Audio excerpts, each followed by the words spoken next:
Now at 9:30, a Royal Caribbean cruise ship has returned to port after more than 200 passengers got sick at sea. Reports show that they contracted a stomach virus while on board. Local 10's Erica Rako spoke to some of those passengers as they were departing off the ship, and she is joining us live now from Port Everglades. And boy, this must have been a nightmare of a vacation. Hi, Erica.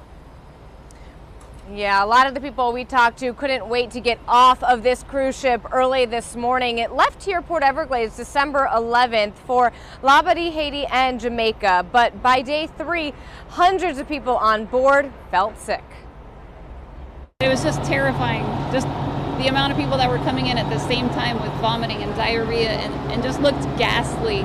And it was 3 people trying to service them all the time. Just terrifying, especially if you're coming on with an underlying illness. Tracy Flores says her son Andrew is diabetic. When he started to feel sick while on Royal Caribbean's Independence of the Seas, she thought it was his type 1 diabetes until they went to see the doctor on board. We brought him Wednesday night.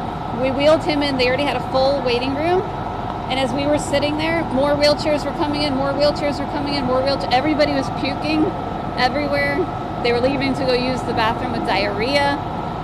And it was just frightening. Flores quickly learned her 15-year-old son was one of hundreds who came down with the stomach illness.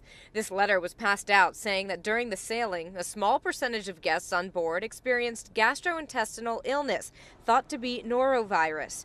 Royal Caribbean says there were 5,547 people on board and 220 cases were reported. They were very proactive on the ship. They were, like my wife was saying, sanitizing things constantly, wiping down doors, wiping down handles, walls. Yeah, so they were really being proactive with it. The ship pulled back into Port Everglades early this morning. Employees handling passengers' needs and baggage, wearing gloves. The ship will be deep cleaned once everyone is off. We went down to the medical facility and we waited over an hour for help. They started running out of water and basic supplies.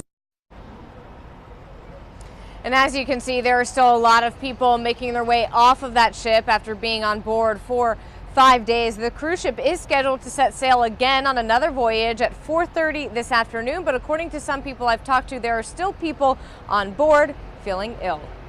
We're live in Fort Lauderdale from Port Everglades. Erica Rako, Local 10 News.